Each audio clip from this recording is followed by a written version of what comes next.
Hi, welcome to the 50th anniversary of Earth Day and what is now known as Earthweek, sponsored by the American Chemical Society as well as the American Association of Chemistry Teachers.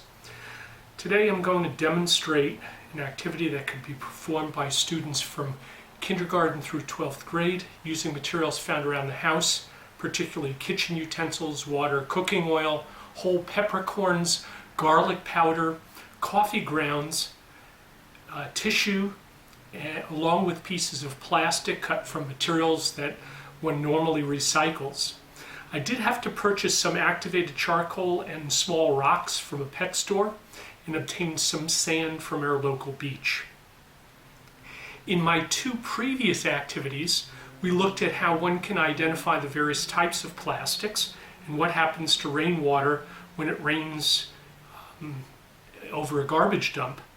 And now we're going to try an activity that takes the leachate from the garbage dump water and see if we can purify some of that rather gross looking and foul smelling water. The activity that I'm going to perform today is from a laboratory that I developed over 20 years ago. The premise is that a truck carrying some liquid waste overturned and the contents wound up in a small lake. Our job is to find a method of cleaning up the water. We'll do so on a small scale, and if successful, the remainder of the lake will be cleaned in a similar manner by the local water purification plant. Right now I'm going to show you what I have that we're going to prepare our foul water. I've already done that. My sample is right here. And as I said, it's pretty grungy looking, and it also has a rather foul smell to it. Now, when you smell something that you don't know just what the odor is of something, instead of putting your nose directly to something, you do what's called wafting, and it's just moving your hand across the opening in direction towards your nose. And I can smell this. It's pretty foul smelling. Goes along with the way it looks. So what's in this water? It's foul smelling water. Well, for one, it's got some peppercorns, and in this I put about 1/4 teaspoon of whole peppercorns. I also put in 1/4 teaspoon of garlic powder, and that's what gives it one of the things that gives it its foul smelling odor. I also put in a 1/2 teaspoon of coffee grounds, and the coffee grounds I got by opening up one of these K-cups and taking out some of that. You can do that if you happen to have coffee grounds and it's been used. After it's dried, you can open it up and use that.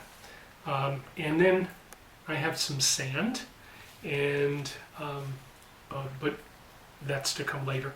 In addition, I put in a 1/2 teaspoon of olive oil and 8 tablespoons of water, and that's my foul smelling water. Now, what I also did was I took a 16-ounce bottle, a soft drink bottle, cut it so that I have this is going to be my filtering device, and this is where I'm going to collect the filtrate. So now I'm going to prepare my device, and the first thing I'm going to do is I'm going to put a wad of tissue paper into my plastic filtering device. And I have actually this is a spork, a combination of a fork and a spoon, and I'm going to compress that so that it fits right in the opening. Then I'm going to put my cap on for the time being. Now, the order of filling this is pretty important. I'm going to put a very fine sand at the bottom.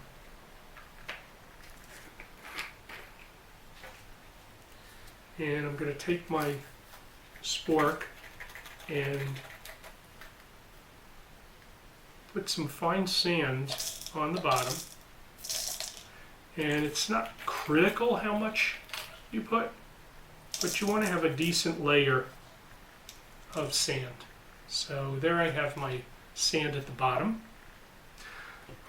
Next, going to put activated charcoal there. The activated charcoal is designed to absorb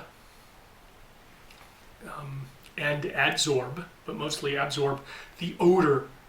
And that's the purpose of the activated charcoal. Activated charcoal has, for its size, it has a lot of pores, a lot of surface area there. And the activated charcoal, as I said, I bought that at a pet store, and I went for the least expensive, and this was about $3. It's enough to last for probably 50 to 100 of these. I'm going to take some of the activated charcoal. Whoops, I don't want to put it in there. And I'm going to put it into my sand and cover up the sand. You notice I have the activated charcoal in a baggie because I want to have as little as possible getting onto the table.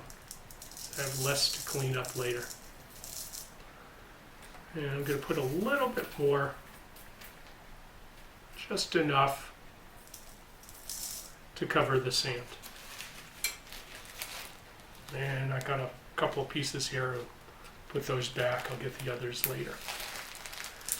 Okay. The next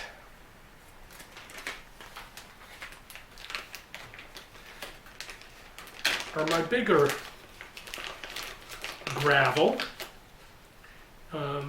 And this I also got at the pet store. It's aquarium gravel. And I think the whole thing between the activated charcoal and the gravel ran less than $7. So I'm going to put this in.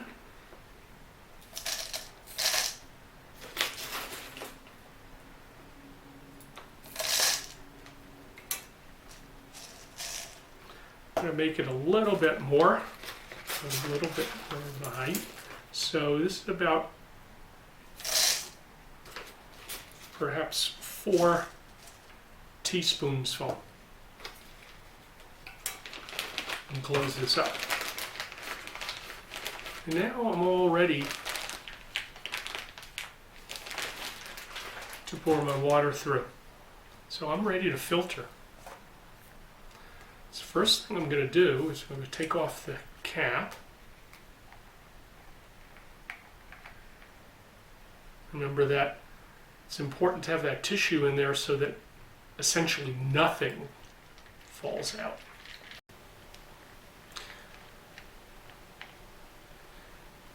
Remember to place the filter over the container that's collecting the foul-smelling liquid. And I'm going to pour very slowly in here.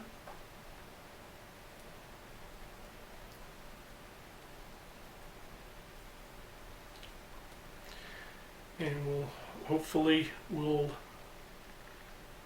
see what happens as the liquid comes through. I can see the tissue paper already getting wet.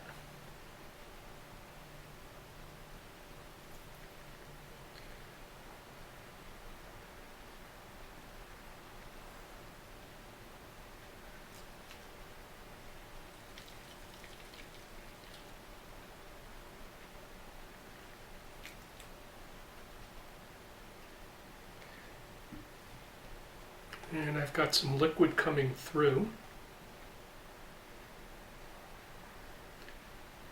The liquid does have a color to it. The reason for the large sand or the large gravel is to pick out the peppercorns, which are large material. the activated charcoal should filter out the odor, and as well might take out some of the coloring.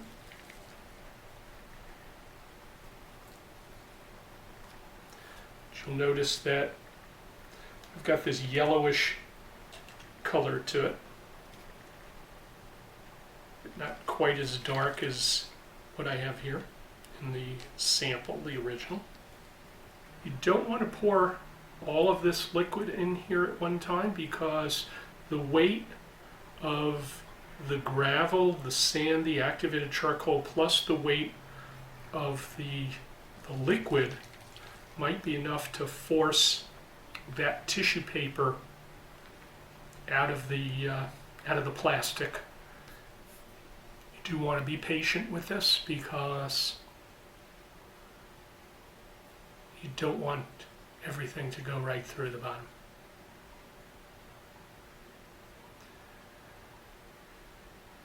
So, something to think about while this is filtering.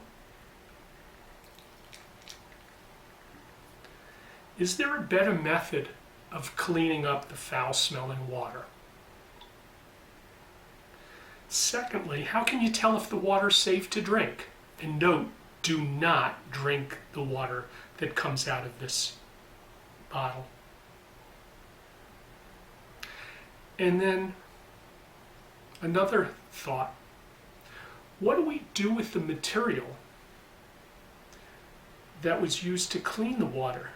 Can we recycle this material?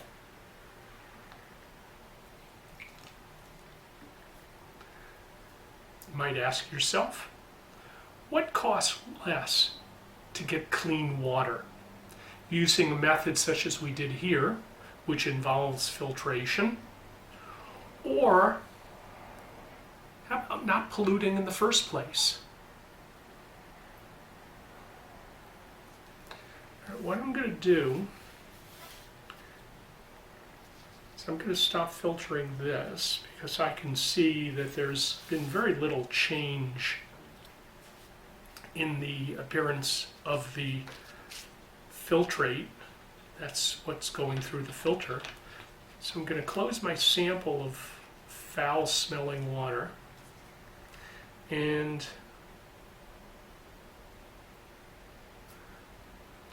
I'm going to give this, I'm going to put a cap on this as it's filtering.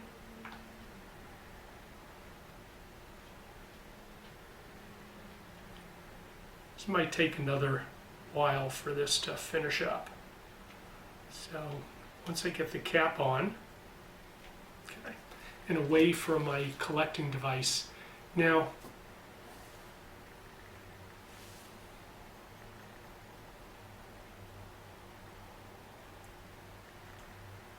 I'm not smelling any of the garlic at all.